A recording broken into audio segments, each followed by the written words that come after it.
हजुर नमस्कार नमस्कार। हजुर मन्त्रीजी आराम हुनुहुन्छ? म पत्रकार एसपी गौरव बोलिरहेको छु अहिले। मैले हजुरसँग चाहिँ ठ्याक्कै किन फोन गरेँ भने यो नेपाली कांग्रेस जिल्ला कार्य समिति सर्लाहीको अनुशासन समितिको एउटा यहाँलाई लिखित जवाब पेश गर्ने सम्बन्धी पत्र मैले हेरेपछि अनि त्यसको चाहिँ अब उहाँहरूको तर्फबाट त आयो, अब त्यो वास्तविकता के हो, त्यसमा चाहिँ न्यायालय जवाफ दिनु पर्ला नपर्ला अथवा के छ भनेर मन्त्रीज्यू। ल धन्यवाद पत्रकारजी सोधिदिनु। म पनि भर्खर फेसबुकमा हेरे हैन। हजुर अब कुरो के छ भन्दाखेरि तपाईको अर्नाहा सर्लाही क्षेत्र नम्बर 4 बलरा नपा अर्नाहा त्यो के भन्छ सरस्वती बबनन अमरेश सिंह मावि छ त्यहाँ हैन। त्यो मावि विद्यालयको हेडमास्टरले 50 जना शिक्षकको सेवानिवृत्त शिक्षकको के भन्छ समान कार्यक्रम राख्नु भएको थियो हैन। म पनि शिक्षक संघको 3 कार्यकार सर्लाही जिल्लाको अध्यक्षको नाताले उहाँले मलाई बोलाउनु भयो हैन। अनि त्यो कार्यक्रममा मैले गएँ हैन। अब त्यस कार्यक्रममा प्रमुख अतिथिको रूपमा उहाँलाई के भन्छ अमरेशजीलाई पनि बोलाउनु भएको छ हैन। त्यो विद्यालयको उहाँ संस्थापक अमरेशजी हैन। त्यो हेडमास्टरले उहाँको फोटो सहितको ब्यानर राखेर एउटा कार्यक्रम चाहिँ गर्नु भएको थियो हैन। अब मैले उहाँले अब पार्टीमा टिकट नपाएपछि उहाँको आफ्नो एक किसिमको पीडा हैन, त्यो पीडा चाहिँ पार्टीको कांग्रेस पार्टीको बारेमा उहाँले पोख्नु हो हैन। अनि मैले आफ्नो बोलीको क्रममा हैन बोल्ने क्रममा मैले पनि भने अमरेशजीलाई तपाईँ पनि पार्टी छोडेर जानुभयो, हाम्रो पार्टी भित्र पनि गलत प्रवृत्ति यदि छ भने हामी पार्टी भित्रै बसेर हामी संघर्ष गर्छौँ, पार्टीमै बसेर हामी चाहिँ यसलाई संघर्ष गर्छौँ, हामी पार्टी छोड्दैनौँ हैन भनेको मैले हैन। म क्षेत्रीय सभापति सर्लाही क्षेत्र नम्बर 2 को अहिले बहाल चाहिँ मैले चाहिँ के भन्छ मन्त्री पनि श्रम यातायात मन्त्री जो चाहिँ डाक्टर सरोज यादव भन्ने जुन छ नि अनुशासन समितिको संयोजक हैन, ऊ खुद मलाई चाहिँ हराउनको लागि बाउ छोरा उसको बुवा पूर्व पार्टी सभापति नागेन्द्र कुमार यादव उसको भिडियो छ बजाप्दै हैन। म भन्नुहुन्छ भने अहिले म भिडियो हजुरलाई पठाइदिन्छु। साइकल छाप मलाई यही नम्बरमा हजुरले व्हाट्सएप गरिदिनु भयो भने हो म उसले त्यो सुन्नुस् न साइकल छापको मेथुर चौधरी भन्ने मेरो प्रतिद्वन्दी, त्यो साइकल छापको मेरै छोरै सरौ हो, उसलाई चाहिँ तपाईँ भोट हाल्नुहोस् भन्ने व्यक्ति उसको बुवा यी आफै मलाई हराउन लागेको हैन। अहिले पार्टीको अनुशासित कार्यकर्ता उहाँ नै हुनुभयो हैन त। उहाँ अनुशासित कार्यकर्ता उहाँ नै हेर्नु न कस्तो हो। म मन्त्री छु, मलाई बोलायो हैन। अब त्यो कार्यक्रममा कसले के बोल्छ त्योसँग मेरो सरकार भएन नि। तपाईको सवालमा त तपाईँ फेरि यता चाहिँ शिक्षक तर्फबाट 2 कार्यकाल सर्लाहीको नेतृत्व गरिसकेको 3 कार्यकाल हैन। अनि मलाई त तुरन्त बोलाइदिन्छ, कुनै शिक्षक साथीहरूको कार्यक्रम हुन्छ भने मलाई बोलाउँछ। अब बोलाएपछि त्यो 4 नम्बर क्षेत्रमा गए हैन। त्यो अब यो सबै चाहिँ सुरेन्द्रहरूको जुन चाहिँ अहिले भ्रष्टाचारी मुद्दामा फस्या छ हैन, त्यस्तो साला सर्वोच्च अदालत नैतिकहीन व्यक्तिहरूको सर्वोच्च अदालतमा उसको मुद्दा चाहिँ फैसला भइसकेको छ हैन। पार्टी कार्यालयमा पटक पटक धरना दिएछ हैन। नैतिकता त उनीहरूलाई छैन हैन। यो मन्त्रीज्यू यो चाहिँ मैले अलिकति यहाँनिर सर्लाहीको नेपाली कांग्रेसको पछिल्लो गतिविधिहरू एउटा पक्षलाई कारबाहीको एउटा पक्षलाई कारबाहीको माग गर्दै चाहिँ केन्द्रीय कार्यालयमा धरना दिएका विषयहरू हामीसँग ताजै छन्। एकदम यो चाहिँ संस्थापन र संस्थापन इतरको बीचको चाहिँ लडाईँमा तपाईँ पनि पर्नु भएको हो कि के हो? हैन म त अब के पर्नु, म त मानौ न म एउटा मन्त्री छु, अब कार्यक्रम राख्यो उसले मलाई बोलायो गए। अब त्यो त अब त्यसमा मेरो नाम मुछ्नु त एकदमै सरासर गलत कुरो हो नि त। त्यसो भए त्यो कार्यक्रममा गएकै कारणले चाहिँ तपाईँलाई स्पष्टीकरण सोधिँदै गरेको हो? बस हो, त्योभन्दा अरू केही होइन। के हो त मैले के गराएको छु त? अब म शिक्षक संघको 3 कार्यकाल अध्यक्ष भएको व्यक्ति 50 जना मास्टर सेवानिवृत्त शिक्षकलाई सम्मान गरिरहेको कार्यक्रम मलाई बोलाइदियो हैन। अब म त्यहाँ गए, उस संयोगले अमरेशजी पनि त्यही स्कुलको संस्थापक हुनुहुन्छ हैन। अनि मैले के गरे त? मैले के गरे त? मलाई कारबाही उसले अनुशासन समिति कारबाही मलाई चिठी काट्छ। के हो यो? के हो? मैले कुरै बुझ्न सकेन। त्यही त मलाई त्यो पत्रै आएको थियो अनि म चाहिँ दिउँसभरि फिल्डमा भएको हुनाले मलाई पत्र चाहिँ दिउँसै आएको मैले हेर्न पाइनँ। अनि अहिले चाहिँ अब काम गर्नु पर्यो भनेर थालेपछि ट्याक्कसँगले कमसेकम मन्त्रीज्यूलाई पनि चाहिँ यो विषयमा एकदम होइन अनलाइन जस्तो हो हेर्नु न अनलाइन जस्तो पत्रिकाले तपाईँको कान्तिपुरले पनि लेखेको छ हो त्यही त कान्तिपुर त्यसले त्यस्तो लेखेको छ कमसेकम हजुरले सोध्नुभयो खुसी लाग्यो यही हो पत्रकारिता भनेको हजुर जस्तो न हो कसैले दिने बितेकै कसैको बारेमा लेखिदिने छापिदिने मलाई त यस्तो हो मन्त्रीज्यू मलाई अमरेशजीको पनि त्यति बेला अलि अगाडि समाचार लेख्ने भनेर साथीहरूले केही विषयवस्तु उपलब्ध गराउँदै गर्दाखेरि मैले अमरेशजीलाई पनि सोधेको थिएँ हजुर हजुर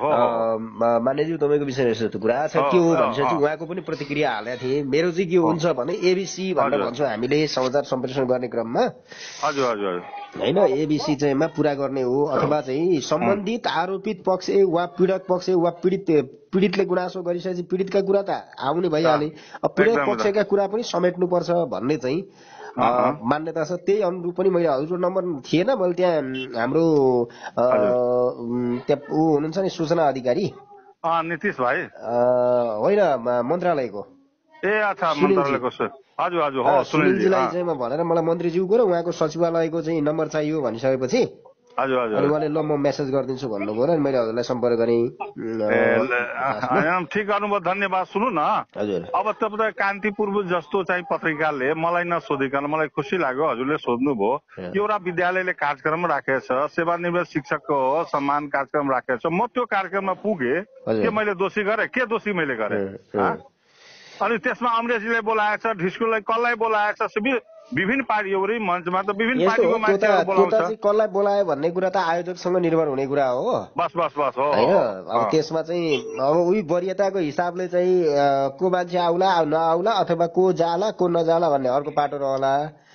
नभए तपाईँको कार्यक्रममा कसलाई बोलाउने कसलाई नबोलाउने भन्ने त डिपेन्डेन्ट आयोजकमा पर्ने कुरा छँदैछ होइन। त्यसमा तपाईँको चाहिँ क्लु भनेको म अमरेशजी चिफ गेस्ट भएको कार्यक्रममा मतलब उहाँलाई पनि बोलाएको कार्यक्रममा म गएँ स्पष्टीकरण सोध्नुपर्ने कारण त्यति हो भन्ने हो तपाईँको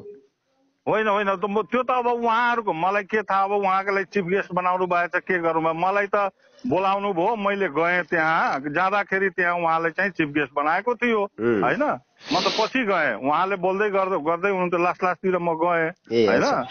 अब गएपछि मैले उहाँले आफ्नो चाहिँ पीडा पोख्नुभयो पार्टीमा टिकट नपाएको काङ्ग्रेसको पीडा उहाँले आफ्नो कुरो पीडा भन्नुभयो मैले के भने उहाँ अमरेशजी चाहिँ जानुभयो त्यो भिडियो मेरो छ हेर्नु सुन्नुहोस् म यो पार्टीभित्र विकृति विसङ्गति छ म भन्छु म बुझ्छु यो कुरो तर म पार्टीभित्रै बसेर यसलाई चाहिँ सङ्घर्ष गर्छु गलत क्रियाकलाप गलत तत्त्वलाई चाहिँ पार्टीबाट मैले विस्थापित गर्छु म अमरेशजीलाई पनि भन्छु तपाईँ यसमा आएर चाहिँ पार्टीबाट तपाईँ भागेर चाहिँ भएन यसैमा आउनुहोस् र पार्टीलाई चाहिँ सुधार्नु त्यो मैले भनेको भित्रै बसेर लडौँ बस हो मैले भने भित्रै बसेर म त पार्टी छोड्दैन अमरेशजी भाग्नुभयो जानुभयो होइन तर यो पार्टीमा मलाई चाहिँ गर्व छ कांग्रेस पार्टीमा छु र यो पार्टीमा भएका विकृति विसङ्गतिको विरुद्धमा म लड्छु र म यही पार्टीमा बस्छु भनेर मैले भनेको अनि यो त मैले केही त त्यस्तो त्यही त यहाँ चाहिँ मैले यो कान्तिपुरको अरू मिडियाको पनि हेरेँ होइन उहाँले चाहिँ त्यहाँ लेखेको छ 7 दिनभित्र लिखित जवाब पेश गर्न कांग्रेस अनुशासन समिति सरलाई माग गरेको छ भनिएको छ होइन। नेपाली कांग्रेसको विधानमा उसलाई थाहै छैन अनुशासन समितिको उसलाई मैले मुद्दा हालेको छु मलाई हराउनको लागि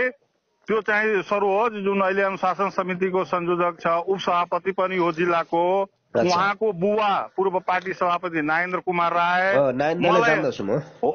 मलाई हराउनको लागि उहाँले साइकल सापमा भोट माग्नु भएछ तपाईँले म भिडियो पठाइदिन्छु अहिले नै होइन त्यो भिडियो तपाईँ सुन्नुहोस् यो मेथुर चौधरी भनेको मेरो छोरै सर हो यो मेरो छोरै हो मलाई मान्ने जति सबै साइकलमा भोट हाल्नुहोस् भोटै मागेको व्यक्ति उसको बुवा होइन ऊ चाहिँ अनुशासनहीन नहुने होइन अनि मैले चाहिँ सार्वजनिक कार्यक्रममा मलाई बोलाइदियो होइन म त शिक्षक संघको अध्यक्ष नाताले मलाई त्यो कार्यक्रममा बोलायो म त अहिले बहाल मन्त्री पनि छु हुन्छ नि होइन म त शिक्षक पेसाबाट आएको हुनाले शिक्षक साथीहरूले कुनै कार्यक्रम गर्दा मलाई बोलाउनुहुन्छ अब मैले गएको मैले के अपराध गए त त्यहाँ भन्दाखेरि उसो भयो मन्त्रीजी यो 7 दिनभित्रमा तपाईँलाई लिखित जवाब पेश गर्न भनेको छ जवाब चाहिँ पेश गर्नुहुन्छ कि गर्नुहुन्न होइन मैले जवाब पेश गरेर होइन के त्यो अनुशासनहीन आफै हो त्यो जसले मेरो चाहिँ सोधिया छ नि ऊ आफै अनुशासनहीन व्यक्ति हो उसलाई मैले किन दिनु पर्यो मैले चाहिँ मिडिया मार्फत दिन्छु नि उहाँको विरुद्धमा उजुरी कहाँ हाल्नु भएको छ केन्द्रीय कार्यालयमा हाल्नु केन्द्रीय कार्यालयमा उसको बुवाको बारेमा मैले केन्द्रीय कार्यालयमा तपाईँ पत्ता लगाउनुहोस् होइन हाम्रो आनन्द ढुङ्गाना अनुशासन समितिको संयोजक हुनुहुन्छ आनन्द दाइ हुनुहुन्छ उहाँलाई पनि प्रतिक्रिया लिनु सर्लाहीको बारेमा तपाईँले भन्नुहुन्छ त्यो भिडियो पेन ड्राइभ सहितको मैले भिडियो हालेको छु त्यहाँ राखेको छु म अहिले हजुरलाई पनि म पठाउँछु होइन जो मलाई अहिले स्पष्टीकरण सोधेको छ नि उसैको बुवा हो नरेन्द्र कुमार यादव जो चाहिँ साइकल साहबको भोट मागेको छ मेरो विरुद्धमा मेरै क्षेत्र उहाँ त मेरै क्षेत्रको हुनुहुन्छ नि त 4 नम्बर क्षेत्रमा जानुभयो अमरेश सिंहसँग हार्नुभयो होइन अब हारेको उहाँहरूको पीडा आफू चाहिँ आफ्नै पार्टीको व्यक्तिले हराउन खोज्नु भयो त्यो उहाँ आफै हार्नुभयो होइन कुरा यो छ भन्दाखेरि तपाईँको स्पष्टीकरण चाहिँ मिडिया मार्फत जे जान्छ त्यही स्पष्टीकरण हो बस मैले कसैलाई दिनु नि तपाईँले दिए मैले मेरो स्पष्टीकरण त्यही हो हजुरलाई दिएछु मैले यदि गल्ती गरेको छु भने भन्नुहोस् न कुनै सार्वजनिक कार्यक्रममा मलाई बोलाइदियो त्यहाँ को आउँछ एउटै मञ्चमा हेर्छु पार्टी एमाले कांग्रेस माओवादी सबै पार्टीको व्यक्तिहरू हुन्छ सबैले आफ्नो आफ्नो धारणा राख्छ होइन उहाँले आफ्नो धारणा राख्नुभयो कांग्रेसको बारेको धारणा राख्नुभयो उहाँले स्वाभाविक हो मैले भने उहाँले टिकट नपाएको पीडा उहाँले पोख्नुभयो होइन तर ठिक छ हाम्रो पार्टीभित्र कमी कमजोरी होला होइन पार्टीभित्र विकृति छ मनी मसलको अहिले चाहिँ पार्टीभित्र हाबी भएछ म त पार्टीभित्रै बसेर त्यस्ता तत्त्वलाई हामी परास्त गर्छु होइन र म पार्टी छोड्दैन भनेर मैले भनेको छु त्यो भिडियो सुन्नुहोस् न मेरो भिडियो क्लियर छ त्यहाँ मैले के बोलेको छु अनि यो मैले ठ्याक्कै तपाईँलाई सोध्न मिल्दैन थियो होला मैले एउटा प्रश्न राख्ने भए यो अहिले चाहिँ संस्थापन र संस्थापन इतरको एक खालको लडाई छ नि मन्त्रीज्यू सर्लाहीमा यसमा चाहिँ तपाईँ कुन लाइनमा पर्नुहुन्छ यो चाहिँ सुन्नु न अस्पष्ट लाइन सुन्नु न मेरो दाइ पूर्व पार्टी सभापति लक्ष्मण राय मेरो दाइ चुनाव लड्नु भएको थियो 12औं अधिवेशनको सभापति मेरो दाइ सुरेन्द्र सिंह उहाँको त्यो बेलाको हाम्रो नागेन्द्रजी नागेन्द्र दाई र लक्ष्मण दाईको बीच मेरो दाई लक्ष्मण दाई होइन लक्ष्मण राय उहाँ बीचमा प्रतिस्पर्धा 12औं महाधिवेशनमा दाई चुनाव जित्नुभयो होइन त्यसपछि 13औं के भन्छ महाधिवेशनमा लक्ष्मण दाई र नागेन्द्र दाईको बीच प्रतिस्पर्धा भयो होइन दाई 7 भोटले हार्नुभयो नागेन्द्रजी जित्नुभयो सुन्नुहोस् 14औं महाधिवेशनको कुरो गरौँ 14औं महाधिवेशनमा मेरो दाई लक्ष्मण राय चुनाव लड्नुभयो नागेन्द्रजी महाधिवेशनमा हार्नुभयो आफ्नै मेरै क्षेत्रबाट होइन त्यो मेरै क्षेत्र हो उहाँको नागेन्द्रजीको पनि महाधिवेशनमा हार्नुभयो हारेपछि उहाँले त लड्न पाउनु भएन होइन त्यसपछि सुरेन्द्रजीले उताबाट लड्नुभयो म त यता शेखर टिमबाट मेरो दाई लड्नुहुन्छ लाइनै भन्नु भने क्लियर लाइन हो होइन हजुरलाई पनि सजिलो हुन्छ नि त अब लक्ष्मण दाईको नाताले मलाई चाहिँ कसैले बदनाम गर्छ भने अब लक्ष्मण दाई त मेरो के भन्छ पार्टी सभापति पूर्व पार्टी सभापति पूर्व माननीय उहाँ चुनाव लड्नु भएको अब उहाँको हिसाब किताब र संस्थापन इतर पक्ष भनेर कसैलाई चाहिँ होच्याउँछ गर्छ भने यो के भन्नुहुन्छ यसलाई तपाईँ नै भन्नुहोस् मैले चाहिँ यो ठ्याक्कै अहिले जुन केन्द्रीय कार्यालयमा देखिरहेको चाहिँ यो